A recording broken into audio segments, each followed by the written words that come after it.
Okay, here we go. Show the FootyCast live from BackChat Studios ahead of the big Derby live special. No, the Derby's on Sunday, but the live preview show at the Leederville Hotel. If you're listening to this Thursday and it's before 6 p.m, go and get your tickets. Get down to the Leedy Hotel.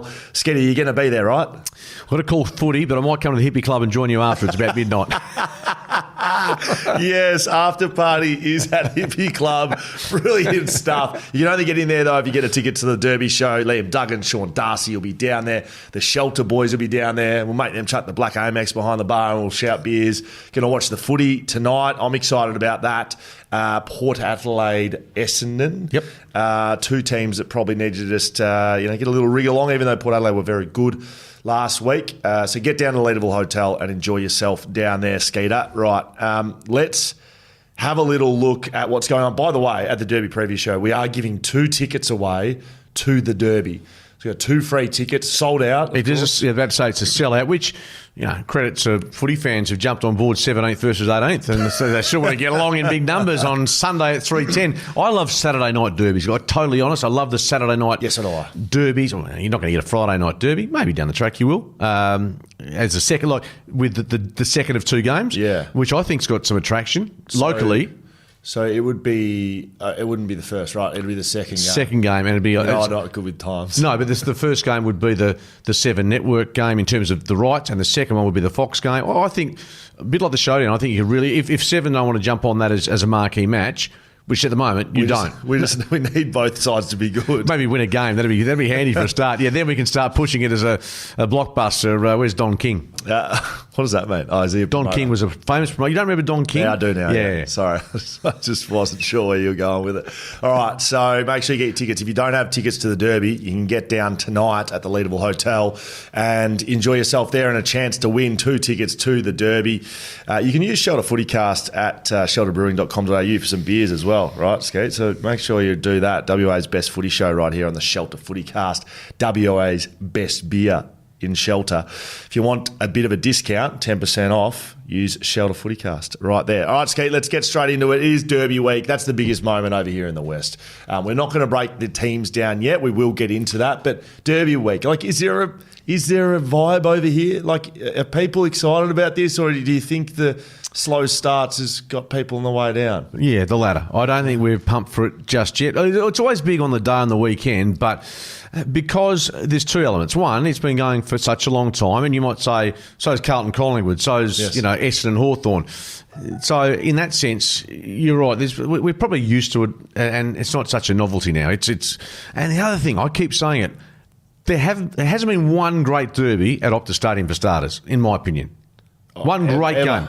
Well, it's only been since 18, but I'm saying it hasn't been any really good derbies. And you'd surely look back and go, there's been some very good derbies. And some moments. Moments, exactly, but maybe not, there just hasn't been that enthralled nature of the last quarter, 2 teams going at it where it's tight. I just don't think we've seen enough of that in derbies, and hence it's dulled our senses a bit, I reckon. We haven't seen much of that ever, seriously. Like, one-sided. Is that what a great game is? Like, close? Because we had the Ballantine one that I'm just thinking of ones I've played in. Like, that's close. They're usually blowouts. No, but the Ballantine one wasn't. No, that's what I'm saying. Yeah. That's the only one I can think of that was close. But I do. I think good games, even if they're not great standard, if they're tight, you're sitting and, it's that lack of, knowledge 10 minutes out, which way is this going to go? I just don't think we've had enough of that, and that's just because either West Coast have dominated for long periods or the Dockers have. So I'm hoping we get something different, and I'm hoping the Eagles are fresh enough after their long trip to Brisbane to be competitive. In front of their home crowd,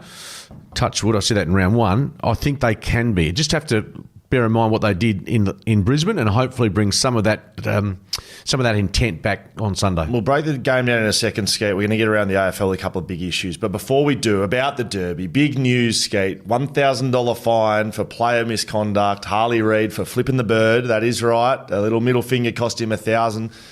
A little birdie tell me that it might have been more, and reduction given what the feedback Harley was copying from the crowd in the other direction, which seems strange to me, but that is what I've heard. So you think the feedback or the abuse he was getting, you suggest it's abuse, was pretty line ball. Off the mark, and I think in other circumstances we would have seen him not fined at all. But, ladies and gentlemen, And this is doing big traction on social media yesterday. And you're not going to start merchandising this sort of stuff, are you? You know exactly. Oh, no, I'm serious. You know I don't know your plans, but I know how you think, and it's quite scary. So, look, all I can tell you at the 9-minute mark of this game, right, we've seen this a little bit. Yeah, mainly for people as a tribute. Well, this is a tribute, absolutely. Oh, this is not quite a tribute. This is up yours. This is a bit of an up yours. I think to the AFL, to the East Coast media, I don't know if you're going to face East, but I believe there's going to be thousands of people at Optus Stadium at the 9-minute mark flipping the bird to who? Who exactly? Well, just to the man. Just flipping it. Oh, to Harley? No, to the man. Just the corporate man. The proverbial man. The AFL. Yeah, just the man, mate. Just $1,000 for flipping the bird. Cop this. I don't think the AFL will be able to find people in the crowd, especially if there's thousands of them. That's what I'm hearing, Skate. You're not happy with it. The grumpy bum Skeeter's No, I couldn't give a rat's. I won't be looking at the 9-minute mark. I'll forget it. You will be. You'll be commentating for 7. I just want you to have a brief look around the crowd when people are standing flipping the bird, because people have had enough. So below me in the Victory Lounge, in seats in that little corporate area. Yep. No, I'm just saying, you think all the corporates will get up and give the bird, will they? I'd be bloody good to see, wouldn't it? Yeah, I'd love if Sid and Ashton were there, your kids, and they just suddenly decide, all right, Dad, what did you tell us to do now? Oh, do that. Fantastic. Oh, and beautiful Alex, who's trying to teach them good manners and being polite, sees shots of your kids on TV with their doing the old finger. What I teach my children is sometimes you got to stand up for yourself, Skate. What's that got to do with this? Well, it's just get us. People have had enough of the treatment of Harley Reid. You've invested something here financially, I reckon. Seriously, I'm picturing a shirt with Harley's face, and somehow a digit is got it. Am I close to the mark? Is there something coming? I know nothing. You know nothing, and I tell you what, you are just a very smart man at stages. There's no way you're pushing this on 6PR last night. You resumed this morning. There's always a method behind your madness. There's always a. Guess you'll have to wait and see. A reason. I guess you'll have to wait and see, ladies and gentlemen. But Skeeter could be wrong. You're such an idiot. Seriously, if that's how you're going to try and start making money, then we're in a bad place. Yeah, okay. Thank you very much. I look forward to seeing your invoice at the end of the month, Skeeter. Right. Okay, let's have a look around the rest of Australia. I haven't seen this one, Skeet, but I think it's quite interesting given how quickly this is approaching. The Tasmanian Stadium comes to a roadblock. AFL says no roof, no team. Cricket Australia says they won't provide any funding for a stadium with a roof. Can they reach a compromise? What's going on here? And look, I'm not au fait with the amount of money the federal or the state governments have given on this. What's au fait, man? Did you say across? Yeah, if you're au fait with something, you're sort of so across you don't agree? Oh. No, not aware so of. You don't know what you're talking about. No, I'm trying to dress it up to say, yeah, basically I don't know the answer. But it makes you sound more articulate. I've never heard that word. Au fait. I'll look it up for you when you're talking next. How do you spell it? It's French, I think, but I might be wrong. Okay, I'm not totally aware. I'm not totally aware of how much money the feds or the state government or even the AFL, because the AFL put in for Optus Stadium, zip, to my knowledge. Did they? Very little. No, they weren't a real contributor. The state government very much involved. So on that basis, just take out all the numbers and the cost of it. Do we if it's a case of Tasmania, and I think the AFL's just posturing here. They want Tasmania. It's happening. Yeah. They're not going to just stop because there's no roof. The house has been built, but no, we're not moving in because it doesn't have a second fan. I mean, really, it's just crap. It's not. Hang on. It's not quite a second fan. They're going to put a roof on a stadium. Yeah, but it's a significant investment. I get that. Yes. Can you not play football in Tasmania? And it'd be great. I think it'd be like Marvel Stadium going on a cold winter's night in Melbourne. It is terrific, and I think it's really important. But can you make that as a deal breaker? Yeah, I mean, it sounds like they are. You'd think they're trying to posture more for the government money than they are for Cricket Australia money. Yeah, it'll be interesting to see how that plays out. But you're right. I don't think that stops Tasmania becoming a team in 2020-something. 8, I think it is. Brisbane will have a new home, however. 2032, of course, is the Olympic Games in Australia, which is very exciting. I expect Gout to be streaming over the line in the 100 metres for this one in a brand new stadium. That's right, 60,000 people to be built at Victoria Park. It's a nice area. It's sort of in a city. I've spoke to Bo McDonald yesterday, and he said, look, it's not far from Lang Park, which, that's very very populous part of Brisbane.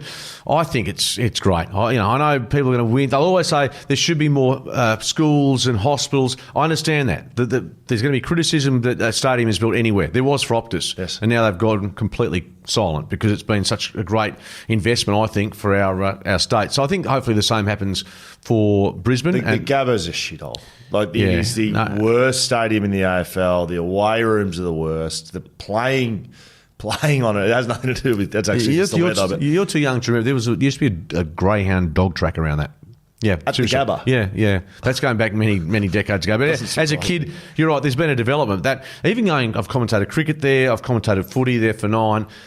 That's terrible. It hasn't really improved in say 30 years. And I reckon I'm close to the mark. Yeah. And by the way, Aufait is AUFAIT. So it basically means completely familiar with or informed about something, etc., etc. So I'm not au fait with it. So that's you can use that when you go home to Alex today and says, "Why have you done this?" We'll go, "I'm not au fait with the meaning of your discussion." Can you, which is regular?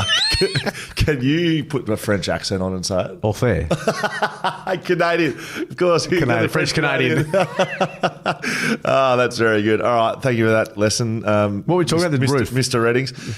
The roof. No, not the roof. The Gabba, new stadium. Oh, yeah, it's good. It's exciting. Gabba's a shithole. And it's a dual purpose. I'm thinking the Olympics become a real factor with that. Well, absolutely. And mate, Gout, I don't know if you've seen what he's doing. Like his times are up there with the best in the world already. Matt Shervington saying he will consistently break 10 seconds. The lunchbox. Can you remember the lunchbox at the Olympics? Making all of us, putting everyone to shame. Big lunchbox running side to side. Yeah, I do. Front on vision. Yeah. Scary stuff. No, he's just getting up at 3 a.m. Shervo, but. Gout coming to Perth. We're going to speak to you on radio in a couple of weeks as well. Are you? Yeah, you locked that in. Look at you. I can read your mind before you even know what you're doing. 4 weeks ago, I said get Gout on BackChat. You've locked him in for what? Wildwood Sports? Yeah. He's locked away. Well, yeah. Bart Foreman, go and give him a call. But no, in all seriousness, he's a great story. He'll be on BackChat, ladies and gentlemen. And he'll be on both, don't worry. But he's gone to ground a bit because of, I think, the attention. But yeah, he's young. The stadium... Fantastic. Brisbane, can't wait.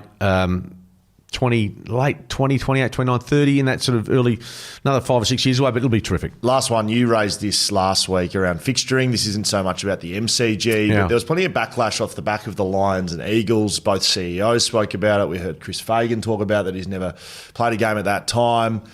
Surely we're not going to see a 12 p.m. start ever again at the Gabba, because that was just ridiculous. And I think it's going to have a big impact on the Derby. That is what I do think. But this week, Brisbane v Geelong, Hawthorn v GWS, they are the 2 biggest games of the round, and they started at exactly the same time. So I do realise Brisbane-Geelong is rescheduled, but wouldn't that give even more flexibility as to when they're putting this game on? And they know that GWS Hawthorn are the 2 best sides in the game right now. I find it staggering that's what's happening this weekend. Yeah, that's true. Look, you're not going to move the Hawthorn Giants game because that's already locked and loaded. Yes. So on that basis, you're suggesting perhaps that you move tonight's game, and that's difficult for people who plan for travel from Adelaide. It's Essendon, Port Adelaide. Friday night's Carlton, Bulldogs, MCG. We can't do it. You can't do either of those. No. So you're looking at it Saturday. When it's a busy schedule on Saturday. Mate, there's only 2 games on Sunday. Put them on Sunday. Yeah, so maybe possibly Sunday. But you also have to look at what happens the next week with 5-6 day break. I'm just saying, I haven't looked into it. Hawthorn has the bye the next week. Yeah, well, that works then. Brisbane plays on Saturday, so they can cop a 6-day break. And what's Geelong got though? Geelong play Friday. Yeah, so that 5-day break. Exactly. But Essendon's coming off a 5-day break this week. Bottom line is, look, you'd rather have a staggered start at least, wouldn't you? In that sense, but I've got Saturday off once, so I'm going to be able to watch both. You going to watch both? Well, I'll be doing my utmost. Split screen? I'm not sure how I'll do that, but I'll do enough to try and keep it. I'll keep going from one to the other. Very good. Okay, that is it. I'm not sure if I can touch on it. I just saw Harry Mackay. He's out for personal reasons, so it's always. And he missed last week under the unquote illness. Now, whether this is a continuation of the issues he's having or a family member's having, and look, to make it broader, we did a lot of criticism on Simon Goodwin about talking about Max Gawn and his performance. We did discuss that, I think, briefly. He's come out since and said he misspoke, and that's exactly what I thought he did. I don't think there was any ill intent about it. He was trying to, in essence, protect his ruckman. didn't come out the right way. Goody has apologised basically on AFL 360. Max Gorner said, I completely, they touched base as soon as that happened. And so obviously there's personal issues and I think the health of a family member. So I think Simon Goodwin, he got a lot of grief over that. And I just thought, the guy, I understand exactly what he's trying to say and didn't get it quite right. If you put that against every media person and there's a lot of things that are said that we don't get quite right. You knew that he wasn't trying to throw him under the bus. I would say rare, if not never, does a head coach throw players under the bus. No, they literally exist.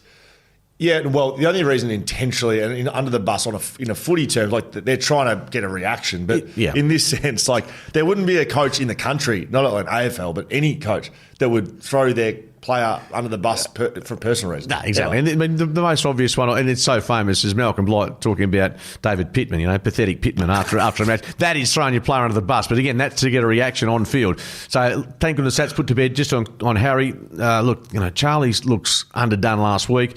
Harry missing again tomorrow night. I'm not saying it's season on the line for Carlton, but they are getting into perilous territory. I know there's the example of last year, but if they lose to the Dogs tomorrow night, and they're playing at Marvel, aren't they? Which I feel favours the Bulldogs more than Carlton. You're probably right, Skeet. So I guess we'll watch what's going on with Harry. I guess it's difficult to get all of the details, but sometimes when there's no details, it starts chat that I'm not sure I'm that comfortable with. But clearly, either way, clearly you don't have to share your private life. Football is nowhere near. I know there's financial responsibilities, but footy, and we both back anyone up on this. If you've got family issues, that has to. And the older you get, the more you realise that. Yep, correct. Will Schofield, Mark Redding's Shelter Brewing Co., the beer that Skeeter can't stop drinking. Is that right? Well, I have stopped because I've got it in the fridge, so any chance I can get some just to... I actually do like it. I'm not a big beer drinker, and I've said that to you before, but I'll sit there and I'll have a couple of those just to get me warmed up, and then we roll into other versions of alcohol. What's wrong with that? Can someone get the man some beers? I mean, bloody hell, Shelter, let's go. I'm sure you'll have a stockpile. The boys will be listening and they'll be disappointed you don't have any. You've enjoyed it that much that you've sunk it. Right, West Coast Fremantle, Optus Stadium, Sunday, 3:10 p.m, blockbuster time, Sunday afternoon, the late game. We've got a fair few of these this year over here in the West because of the way daylight savings work and because both sides have not won a game. West Coast and Fremantle, one of these teams will win unless it's a draw. We've spoken about the 9-minute mark, flipping the bird. Looking forward to everyone doing that. Some changes to the sides. Brandon Walker, we know, out with a shoulder. He's out for most of the year with that, so that was a very serious injury. And when it happened last week, you could see how serious it was. He could barely walk. Jake Waterman and Jack Graham, two potential ins for West Coast, big ins. Both of those missed, I think, through the middle of the ground in Jack Graham and Jake Waterman in front of the footy. You think Jake's playing? He's available. Yeah, okay. I'd be... Tell me if he's playing or not. I don't think he will. Okay. I think it'd be perilous with a calf. And I know he hasn't done the full-blown calf, but you could probably back me up. He's missed 1 week. Yeah. 1 week, to me, seems... And he's so important to that side that I know it's tempting and he'll probably...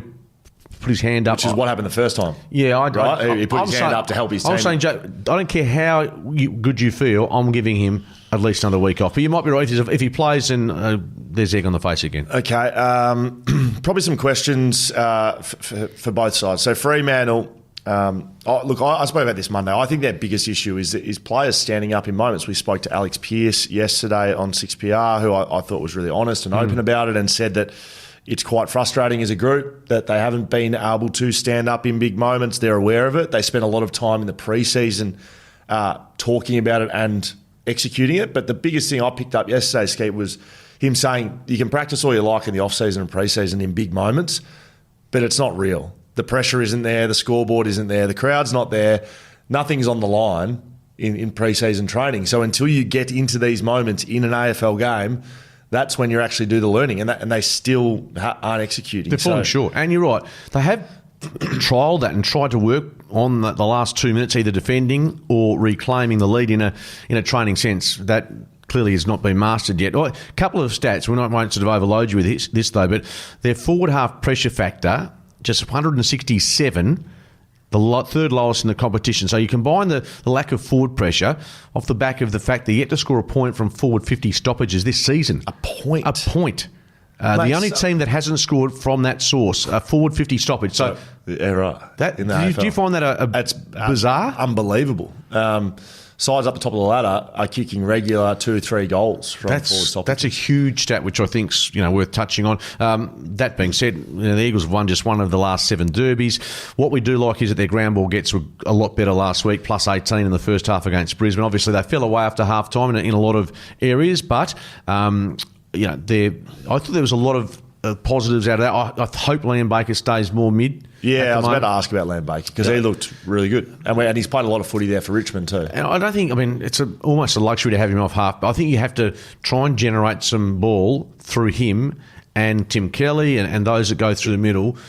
And Kelly was better. So he got to fair whack the other week, and the line about him not loving footy, and so that gets every time he has a shocker, that'll be regurgitated. Yeah, but all he was doing was being honest about it. No, I agree. I don't get the regurgitation. But I think he said, I fell out of love. And look, it's like anything. If your business is not going well, or you're not getting the results you want, you can fall out. It's absolutely a heartfelt statement, and so isn't that okay? To bring it up against him is a bit harsh. Isn't that okay for him to say that? Like, he's not saying I'm not grateful for.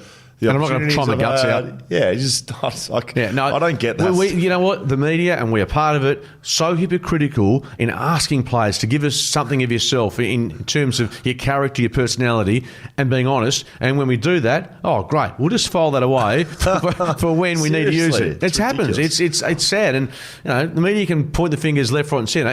It's us. Do the Eagles persist with Archer Reid and Jack Williams Bailey Williams, or does Archer Reid get swapped out for Jack Williams?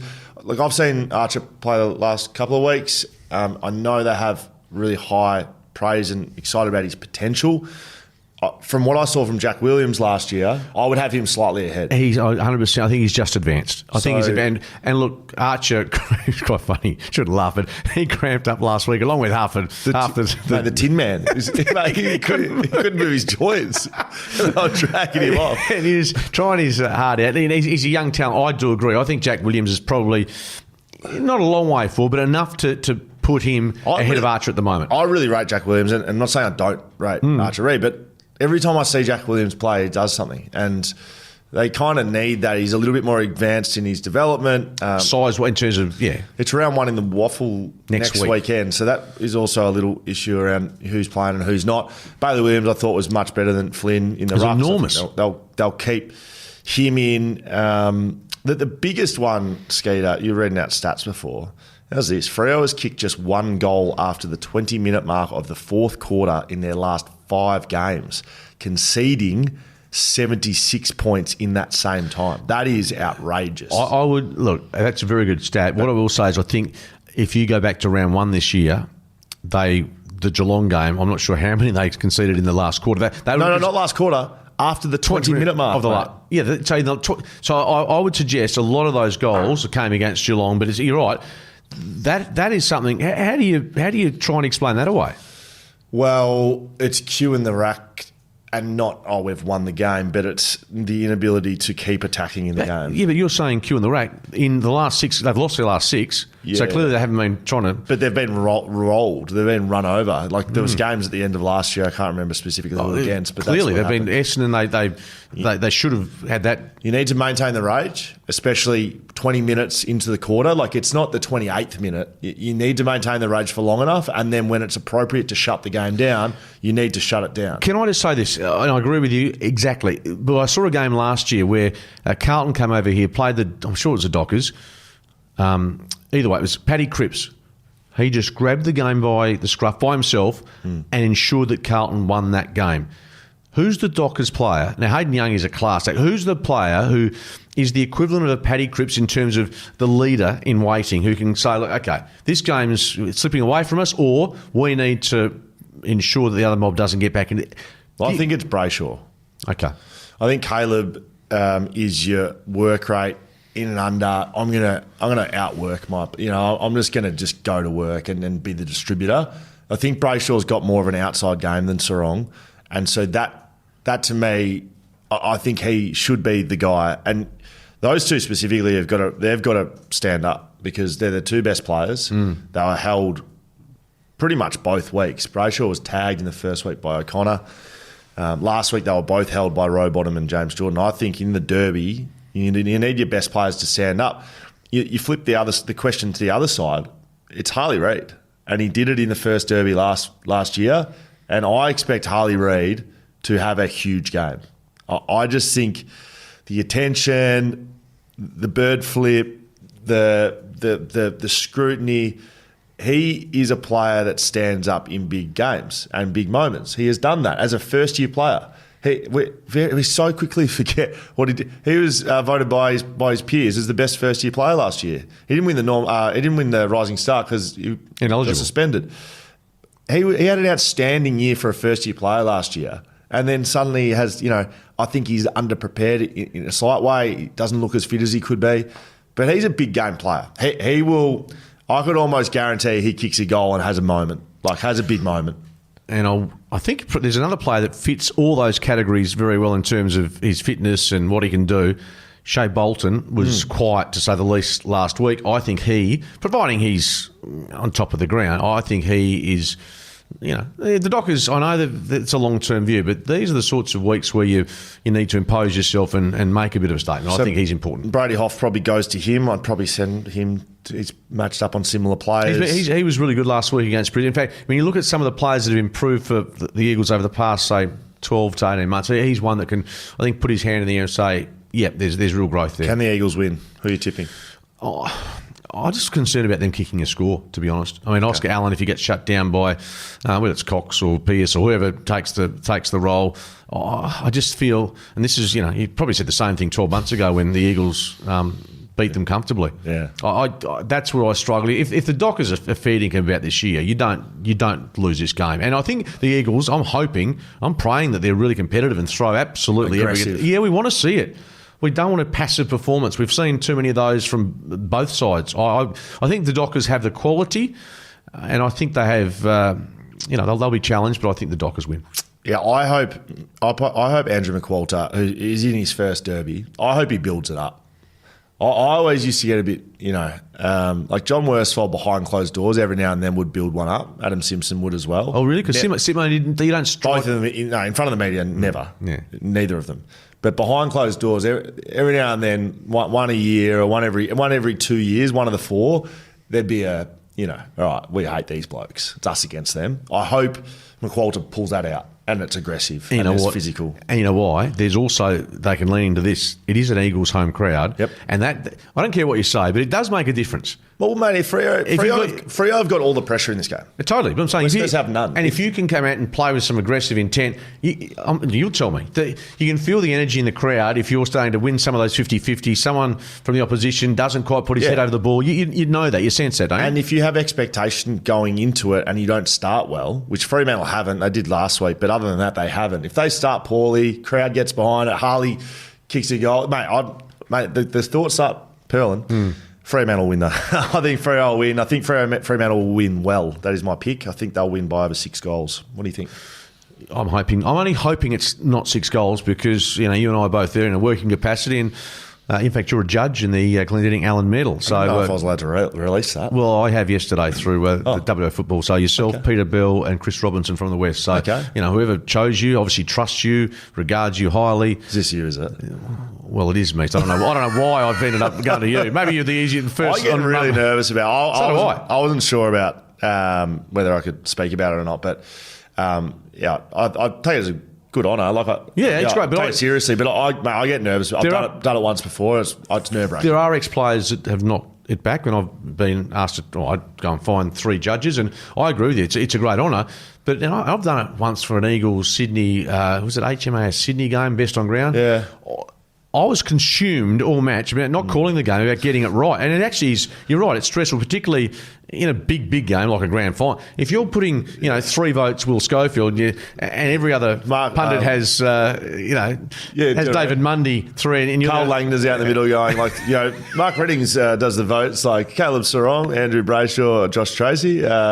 Eliza Riley says 3 votes Caleb Sarong, Brayshaw, and then it's like Will Schofield says Jake Waterman 3 votes and he starts doing it. It's like Matthew Dellavedova in the basketball, poor bloke. All right, well, good. Best of luck to me. So I won't give a Ross Glendinning tip. No, you definitely won't. not allowed to do that. But who do you think will win the Ross Glendinning Allen medal? I think I can do it, can't I? Yeah, you can. I can't. No, that's good. Or are you voting on it? No, I'm not voting. I selected the judges. So, I'm not listening, mate. I can tell you right now, if there's any trouble, I wouldn't listen to a thing this man says about this tip. So that we can't get in trouble because I'm not listening to him. But who do you think's going to win, Skate? Oh, you know what? We're always going to pick a mid, and a mid will win it. But I'd like to see the big kahuna. Okay, that's probably wouldn't be one of the more highly fancied, just for obvious reasons. He kicks 5 goals and has a big day.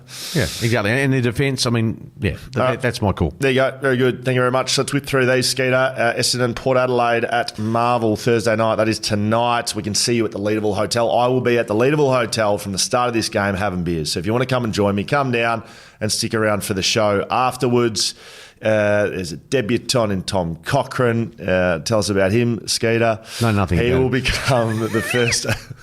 He'll become the first ever AFL player with Tourette syndrome to play, which is exciting for those affected by that. Yes, Asava Radagalia and Ivan Soldo both in, so bringing in the tall timber. Of course, with Lukosius out with the fractured kneecap. So he's out. Lockie Jones, Ryan Burton, Jack Lukosius out. Saad El Hawali. Yes, no. Debut. And you know what? We know the Basher Hooley story, of course, but Saad's debut is part of, he's given his culture. Yes. He's going through Ramadan at the moment. Yeah, he's in the middle of it, right? Which means he can't eat or drink any water while the sun is up. And we've seen Basher Hooley do that. Yes. I know we sort of talk it off and go, wow, that's interesting. Or how that must be from a playing perspective, is it just all here? Think about is it just up between your ears and just think about it's not something he's never done before. So no, that's used true. To it. But it'll be 7:30, so you'd think you can get a bit of food in once. Did you say it's times or is it when the sun's up? Isn't it? So yeah, obviously I don't know the details, but I would think it's difficult. I've heard Basher Hooley speak about it and. It's about preparation, and you need to really load up when you can drink and eat, and then sort of holds you off. So looking forward to seeing him go about it. I think he's a run and gunner, and looking forward to that. Jordan Ridley will be back for the Bombers as well, which is important. They'll lose Perkins and Sardis. Can Essendon beat Port Adelaide effectively? Because they've been terrible. No club. I mean, Collingwood after round one. I think in the early season wax, the Bombers have been hit by the media, supporters, anyone who has an interest in footy harder than anyone because of their draft pick output, what they did against the Crows, whole range of things. They cannot defend. So they have won clearances by 9 per game this year, ranked number 1 in the AFL, Essendon. Yeah. So they are getting it done in the middle of the ground and stoppages around the ground. Yet they've had some of the biggest scores kicked on them all year. So they can't defend. And that is a mentality. There's structure behind it, but it is a mentality. When you need to defend, can you locate a man or put pressure on the ball? And Essendon can't do it. Port Adelaide have won 11 of its last 12 at Marvel Stadium by an average of 26 points. It's a home away from home. They love it. And so on that basis, I discard a bit of what they did against Richmond, the power, but I still think the quality they've got through the midfield is outstanding. Wines, Jace Burgoyne, Connor Rosie. Yeah, I like Jace Burgoyne. Yeah, so there's enough there, I think. And interesting, I did see this on Fox during the week, so I'm not pretending to know the stats on it, but the way they use handball. You're au fait about it. You're au fait about these stats. Oh, you're such an idiot. You're such a fool. I'm just trying to listen to you. That's good. You're teaching you some nuances in language. Tell us about the stats you don't know about. No, I did. I looked and I was interested because Port Adelaide, in terms of metres gained, they've used handball and it's been quite successful. I'm just talking round 2, obviously, because round 1 they were terrible. But it's interesting. The Dockers have used that as a methodology to move the ball. Port Adelaide likewise. They did it successfully last week. Now whether they continue on that vein remains to be seen. But you're right. The Essendon defence it's a very leaky boat. It's not just the back six, and it's not Mackay. It's not individuals. It's them as a team that can't defend. So don't look just at the back six, although that's not holding up too well. Port Adelaide win this. Me, Port as well. Carlton v Western Bulldogs, Marvel Friday night. I think this is shaping as a really good game. Carlton need a win, clearly. The Bulldogs scraped one against North Melbourne, which we may look at as a really good win. And they went well last week against Collingwood without getting the win in the end. So Harry Mackay, we speak about him. He's taking indefinite leave, I believe. It's not just this week. So we'll have to watch that. Who does Wiedering get? Does he get Sam Darcy? Surely. He's one of the premier defenders in the league. He goes to Sam Darcy. You give your best defender to the best forward on the ground, or potentially, and that's Sam Darcy. So I think with Sam Darcy, and we had someone text into 6PR last night telling me that I wasn't an expert in this. Finds it funny that how quickly ex-players become experts. So I'd just gone through and shout out to Bobby, by the way. I'd given a breakdown on how to play against Jai Amos in a one-on-one situation. I would think if I'm an expert in anything, it would be in that realm, but just ask my wife. I'm not really very good at anything. Does Wiedering take Sam Darcy? Yes, he does. And how to play him, that's the difficult one. Because he's so long, playing him from behind becomes problematic because if you get stuck behind him, reaches out, you can't. We saw Darcy Moore jumping with him and literally could not get the ball. And he's a big man. He's got great leverage. But there's just, you're right, if you get caught. So how do you try and nullify? I would play Sam Darcy front shoulder with touch. So don't go and play 5 metres in front of him because he'll just push you out of the way. Just have the touch. Yeah, you'd be front shoulder. So if the ball is kicked in that, Mason Cox realm, I sort of look at him as a better Mason Cox, right? So Mason Cox, we used to do that starting point. With touch, in front. So if the ball's dropped short, you're first there. But if it's kicked up, you can at least put some body. Yeah, get back in, tie up an arm, give yourself a chance. That's what I would do. But Skeeter, as Bobby said, who knows what I'm talking about? But it's going to be really interesting in that regard. Yeah, huge. Bulldogs have won their past 6 by an average of 44 at Marvel. So they like Marvel. They like the ground. They do like the ground. And on that basis, no Harry Mackay, Charlie Curnow, second game up, hoping he can perform a little bit better. We know that it rests on far too few at Carlton, including Paddy Cripps. They were better last week, I thought, against Hawthorn, but I think still kicked only 2 goals after half time. Yes. No, that to me, I saw the Michael Voss thing on social media, on Fox as well. I thought that was telling about the positivity he exuded after that loss, rightly or wrongly. I think it's good insight. Whether it's the right method to do it, I don't know. But I think the Bulldogs, to me, I just think they might have a few more tricks at Marvel. Yeah, I'm going to take the Bulldogs as well, mate, because they are favourite and they're not my upset for the week. That didn't go well last week, by the way. I got 4 out of 8 or something like that. It was a shocking decision. But I'm going to pick the Bulldogs as well. Yeah, just a last little stat. Mm-hmm. The Blues took just 1 uncontested mark inside 50 last round, so they got troubles in front of the footy. You're picking the Dogs? Yep. Melbourne v Gold Coast at the MCG Saturday. This shapes as an interesting game. Because as we stand right now, Gold Coast were the one game that we've seen, such a quirky fixture for them. They were elite. Their midfield was outstanding, and Melbourne have question marks in that realm. We expected them to be better than they have been, and they got absolutely bathed last week by North Melbourne. So do they bounce back, and can Gold Coast win away from home at the MCG? Well, that's the question, because Melbourne's won its last 12 games against Gold Coast Suns by an average of 41 points, and many of those games have been at the G. And look, their form away from home prior to this season, the Suns hasn't been great. Their midfield, look, how good's on paper the midfield matchup between the likes of Gawn. Witts was outstanding against the Eagles. Then you've got the likes of Petrarca, Oliver,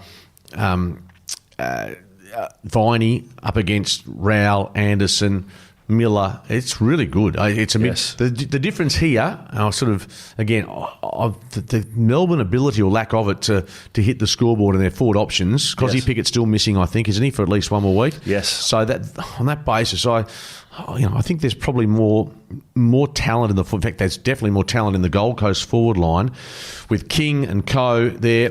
Ballard, I'm not sure, did he end up with an ACL? Yep. That is right. So that's a huge loss. Andrew probably will come back into the side. He is in. Yep.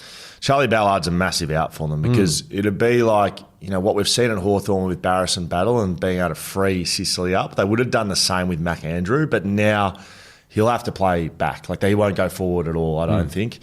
So it's just a big loss in terms of the shape of their side. Melbourne has won its last 12 matches against Gold Coast by an average of 40 points. Yeah, I mentioned that earlier. Okay, I wasn't listening at all. Jeez, you love that, don't you? I just said, and we both know, because actually what we're trying to do is we're actually looking for other information to throw into the mix, aren't we? Yeah. Well, you're trying to, I'm not sure what you're doing, but I'm trying Not to... listening to you. Not listening to me, clearly. All right, great. Who's going to win? I reckon this is almost the toughest game of the weekend to call. It's really tough. I've tipped the Gold Coast, I think, in the paper, so but they played, one game in a month? Yeah, I'm picking Gold Coast. I think they're very good, and I think they'll beat the midfield, although looked for a rebound from that side. Not only Gawn, but Oliver. They're better at the MCG than Melbourne, I'll tell you that much. So will they win? No. Gold Coast. They'll probably surprise me and kick 100 points, but yeah, if the Gold Coast can kick 12, 13, 14 goals, they're winning. You know what? I'm picking Melbourne as an upset. I think they'll rebound. I've had to think about it. That's my upset for the weekend. Fair enough. St Kilda beat Richmond Thanks, Skate. I know you care. St Kilda beat Richmond at Marvel Saturday. It's a lunchtime game. Maddie's match for bone marrow failure syndrome. Of course, with the Rewalt connection, Nick and Jack. St Kilda had the highest pressure rating in the AFL last round, and that is why they got the job done against Geelong. Can they do the job against Richmond? I think so. Yeah, they will. They'll beat Richmond. There's no doubt in my mind. And the Tigers, under Damien Hardwick and since, they have not won any of their last 10 matches at Marvel Stadium. 9 losses and 1 draw, dating back to around 2021. This is the one that Dimmer was flat that he hates Marvel, right? Is this the one he came out and said that? Yeah, exactly. Wouldn't you love to hear that as players? And talk about negative mindset. Oh, but moaning about where he's playing. What about West Coast and Freo and Brisbane, travelling around? Alice Springs, Launceston. Seriously. That would be like that. Oh, we hate playing in Tassie. No one, you don't hear anyone say that. He's driving down the road insulting. to Marvel. Yeah. Look, I think what we saw last week more indicative of what to expect more regularly from the Tigers. Inexperienced, they'll have some nice spots, nice moments. But look, the Saints, if they can get their better players back in the lineup, I think what Ross can do, he can actually empower the younger guys. He looks for pace, and he looks. They play Marvel pretty well. Yep. What we saw last week, I love Rowan Marshall. He's an absolute gun. Yep. And Sinclair. He's terrific. Nasiah Wanganeen did a lot right. Yeah, they're out by 40 against Geelong. They faded late, or Geelong came hard either way. But no, I think they'll have too much quality for the Tigers. So do I. I don't know where to place St Kilda though. I don't know if they're good or bad. Hawthorn v GWS, match of the weekend down in Tassie at UTAS Stadium. Saturday night game, effectively night game in Tassie. We don't see much of that. No, or 7:35, isn't it? Yeah. Their time. It's a night game, so it's going to be cold. I guarantee you that. Really? Oh, it's Tasmania. It's always cold. Okay. Top of the table clash, 2 best backlines in the AFL, question mark. I think they might be with Barris, Battle, Sicily when he's there, Scrimshaw. 24 degrees, by the way, on Saturday. And what about night time? A minimum of 10, so it's not too 10 bad. degrees? Yeah, it's not cold. That's a minimum. That's probably at 3 in the morning. Okay. Sorry, sorry, Mr. Weatherman. No, you're just asking how cold it is. And it'll be good weather for footy. And I'll say this. This is the highest profile game that's been in Tassie for a long time. 10 years, I reckon, in terms of 2 clubs who are contenders this year. And with the roof issues, maybe Hawthorn will stay there forever. GWS's backline in Taylor and Buckley and Iden and Whitfield and Ash and Co. I think they're the 2 best backlines. So we may see harder to score than we have for both of these sides. They've both been very attacking and good from an attacking point of view.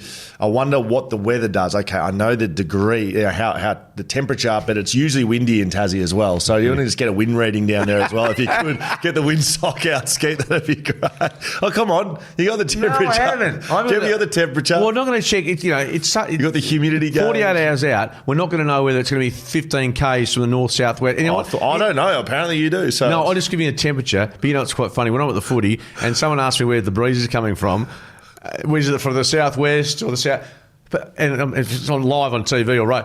I have no idea. I just know it's coming from the left of the screen or it's favouring that. You know what I'm saying? Are you good like that, knowing where it's coming from? I've got no idea. Carl's saying, well, it's actually an offshore breeze coming from the southerly direction. It's hitting the Bay of Mexico and it arrives. It's like... It's the Bay of America, actually, Skeeter. Exactly.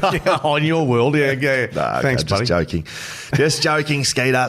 Jesse Hogan and Jake Stringer are expected to return. They've got about 8 players that can come back here at GWS. So we'll see teams this afternoon, but both or either of those would be big. Yeah, look, the reason Hawthorn are such strong favourites here is simply because of the venue. I would have thought if this is at the G, Marvel, and obviously it was in New South Wales, the market might even be flipped to some degree, or at least not as prominently with Hawthorn. It's the location, and very rarely do they get beaten there. And I'm, despite those ins for the Giants, and I know you're a big fan of both clubs, Hawthorn to me a little more impressive at this point, only just. Just Hawthorn for me too, Skate. Just. Sam Taylor has taken 13 intercept marks so far this season, the equal most ever by a player after the first 2 rounds of the season. Yeah, well, I love Will Dale, and he just keeps... Will Dale will get tagged by Toby Bedford. Yeah, you're right. And Marbia Chol, I know he's actually one of those underrated forwards, isn't he? He's a bloke that's, I think it's his 3rd club now. Bit of swagger. But he just gives them something. He's not, if you're looking at recruits and who you're going to bring to a club, he wouldn't have been one of those. He just... It's because he looks laconic, but if you can put him in the right environment and right players around him. Reward him in the right way in terms of what we value as a footy club. And clearly Hawthorn have ticked that off a number of players. D'Ambrosio comes to mind. Essendon didn't want him. that is most, again, that is, you talk about players with having a new lease on life. D'Ambrosio's number 1, I would have thought. So we both picked the Hawks. Brisbane v Geelong at the Gabba. Second best game of the weekend at the same time as we spoke about Saturday night. Rescheduled to avoid Cyclone Alfred. There's now 60 mils of rain forecast for this game. Yeah, it's pissing down, Skeeter. And, I thought you'd know that with your weather app there, but... I'm only looking at one stat at a time, Scotty. I'm not that good at it. So similar conditions last year. Geelong defeated Brisbane 63-37 at the Gabba, if you remember that, from pretty early on in the year. Tom Stewart is out with his PCL. Bailey Smith is a test with his calf. So spoke to Drew Jones on the Footy Interchange on Tuesdays here on BackChat. And he said he'd give Bailey Smith a 60-40 chance on Tuesday, but they were training today, I believe. So we'll see how he goes. Why risk it? If you're 50-50, as Jake Waterman said to me on Monday, I'm just saying no. Yeah, it's why do you? I mean, calves. Well, because every game, mate, there is players that they're putting on a scale of risk. Like that, there's with every team there'll be 3 or 4 players that they've weighed up. Is the injury enough to pull you out or to play you? So that's just how footy works, mate. Like you don't get to just play fit guys. Like if you did that, then you'd be, a lot of guys would be missing. So it's just a decision that gets made every week. They'll make the right decision, I'm sure. Yeah, good game. Brisbane weren't overly impressive last week, let's be honest, and they'll have a light week, I would have thought, given the conditions and how that would have affected them. Dane Zorko, of course, he's a barometer for them. He was so good in the prelim final last year, which is history. But the Cats, without Tom Stewart, that does close to their most important player. Fair to say. Yep.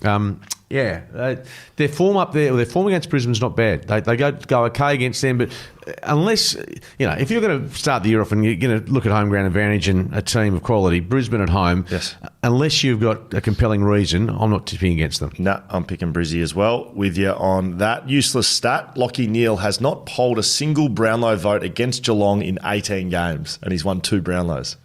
That's extraudinary. Yeah, I think that's including Freo. But does that suggest that they have a run with player that does a pretty good job? But you just might not stop. Like in 18 games, it's over multiple years. So anyway, look to Lachie Neale to have 3 votes and have 50 touches after I've rolled that out. Adelaide, North Melbourne, last game of the weekend, of course, before the Derby, Adelaide Oval. I actually think this is interesting. If you said at the start of the year, North Adelaide Oval, I would have said, who cares? But North Melbourne, Adelaide, I'm in for it. Rory Laird's 250th game. Skeeter, well done to Rory Laird. He's been a terrific servant of that football club. Both of these sides have midfields that are very, very good. Like the names here in Dawson and Rankin and Saligo's turning into a very good player. North Melbourne in Davies Uniacke and Simpkin when he gets there and Tom Powell. Like that's starting to look like a good midfield with Cherry, of course, as the ruck. I'm liking this game. You know what this is? It's a shootout. You're like, Please tell me you had an on skater there. Well, wow. 296 points the Crows have kicked in the first 2 games, the most of any team since 2013 in the first 2 rounds. I like it. Happy Gilmore 2 is just getting released. You've just given us a shooter, McGavin. Can you give us one more? No, because this will come in. You've already done it. This So just give us one more. I just told you when.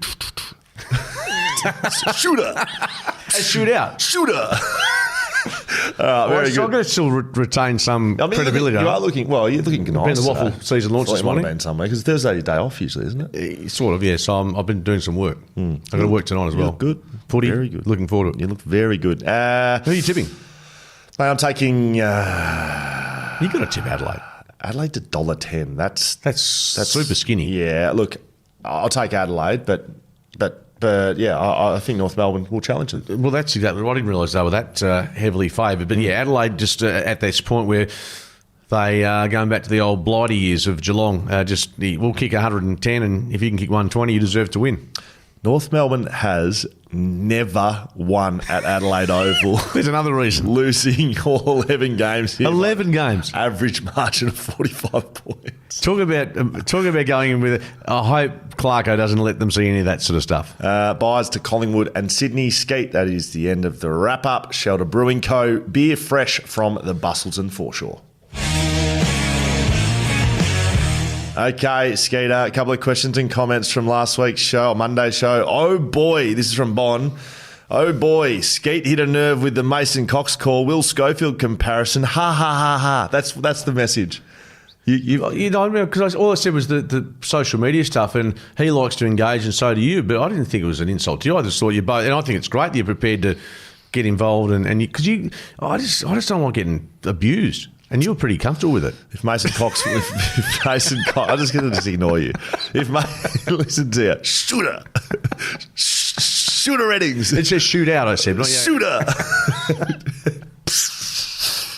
All right, if Mason Cox went off with a concussion, Lobb would have been given 3 weeks suspension, still outcome based, says Glenn. That's a very, very good point, Glenn. I hadn't considered that, but thank you. Freo, this is from Al on YouTube. Freo have a noticeable skills disadvantage compared to their opponents. The amount of times it takes 2 or 3 attempts to pick up the ball, the bobbled marks and handballs to teammates' feet are an endemic. You know what? Paul Roos, I think I read this recently, he once had fumbles should be a stat. And I like it. That. Yeah, I like that too. It's so indicative of teams that are clean, one grabs, and this is obviously circumstance with conditions at times, but if you're clean with the footy, and talking of skill-wise, again, we go back to the kicking skills of teams. Yes. It is so important, and we look at Hawthorn going back to their glory period a decade ago, and look at them now, and they're close to the best side of the comp as we speak. Yes. Their kicking skills are elite. I'm not sure the Dockers are there just yet, but I can understand the frustration of Dockers supporters where they're not seeing their players handle the ball as well as they could. We used to keep a stat at West Coast in the back line for fumbles, so you need to be a one-touch player to play at West Coast, basically. And because in the back line, if you fumble, it's usually a goal. And that's how critical it is. And sometimes when you fumble in the midfield or in the forward line, you get away with it. But as a backman, especially running towards your own goals, you think those balls that go over the back and the ball's running away from you, that's the hardest ground ball to take. And the most pressured because of the consequences of fumbling. So we used to spend 5 or 10 minutes every training session, rollaways at goals, pick it up and go left, right or run forward. You needed to be able to do it to play. Like literally you wouldn't get a game. So you need to be able to execute that skill. And that's been a criticism of Freo, and I agree. And it's a very good pickup by Al on YouTube. Derek on YouTube, I expected Fremantle to have more attacking game style this season. So did I, Derek. So far it's been horrid. They have had injury concerns, yes, but would want to get cracking to be a top 4 chance, as many, including me, tipped. I picked them for a top 4 as well. You might have too, Skater. No, I haven't seen enough of them. I know they're up there for the bulk of last year. Haven't done it, have they? I haven't done it consistently enough for the last month of last year, early part of this year. I just said, make the 8. I know the expectations are, I haven't seen, put it this way, of what we've seen at the moment, and this could change in a month and we might be singing their praises, but I think from what we've seen of the better teams in the comp, to Fremantle as an example, there's a fair gulf at this moment. And I agree. I haven't seen much discernible change with regards to their attacking nature. Maybe that is because of no Darcy, no Young and others. But I certainly think that I'll keep my powder dry about top 4 for Fremantle. I'll just be looking to bank a couple of wins at the moment. Last one, Skeeter, for West Coast is from B-Dub. For me, Dewar is a future Lewis Chetta across half-back and wing. What do you guys think? Good disposal, good temperament and quick. I love him. Should have won the Rising Star last week. Don't know how he didn't. Kicked 2, had 20 and was one of West Coast's best. It was O'Sullivan from Geelong. Yeah, is that right? Yeah, I think he had 15 O'Sullivan. roughly touches. Yeah, well, Dewar was better, I can tell you that. So I don't know how he doesn't get the Rising Star, but... I'll tell you why he does. I'll tell you why. Because I think Sullivan comes from one of the Northern States academies, I think. I stand corrected. So I think there's a general feeling in the AFL if you can make sure there's enough nominations in Rising Star territory with some of these Northern States. No, I think that's a factor. Goodness gracious me. How about just give it to the best first-year player in Well, the this is what I've been told by a fairly good source, that there are sometimes mitigating factors that the AFL look at as opposed to... Now, I actually did hear this as well, so Yes. I just didn't know if I was allowed to say it. So, should I not said that? no, I think so. No, I think it's a... People go, what? Is that how it operates? I don't think saying that. I'm pretty sure it's like a Monday morning office thing, and someone just goes, "Oh, how about we give it to old mate?" And then they just start throwing. I think around they look at the better players, but a body of work, for instance, you're going to go, well, Murphy Reid, for instance, if he'd had kicked 2 goals and had 10 possessions on Sunday. So is that what it is? A body of work or not? I thought it was the game. Well, the week before, Sam Lawler was excellent. Yeah. He got it. But I think with Murphy, because he kicked 4 goals, the information I had was that if he played reasonably well on Sunday against Sydney, which he was pretty quiet, he would have then picked up the Rising Star. Maybe we need a bit more clarity as to what they're doing, because I just assumed it was a game. Just on the problem is if both say both of you Rising Star contenders kick say 5 goals in a game in round 1.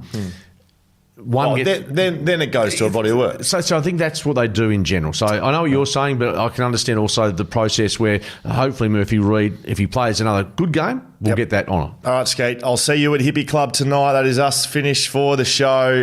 Of course, if you are listening to this, we're going to get it out quickly, so you should be listening. Get down to the Leadable Hotel. Come and have a beer with me. Come and listen to Liam Duggan, Sean Darcy, Hamish Brayshaw and myself, and then we'll have the after party at Hippie Club. Excited, Skate? What a team.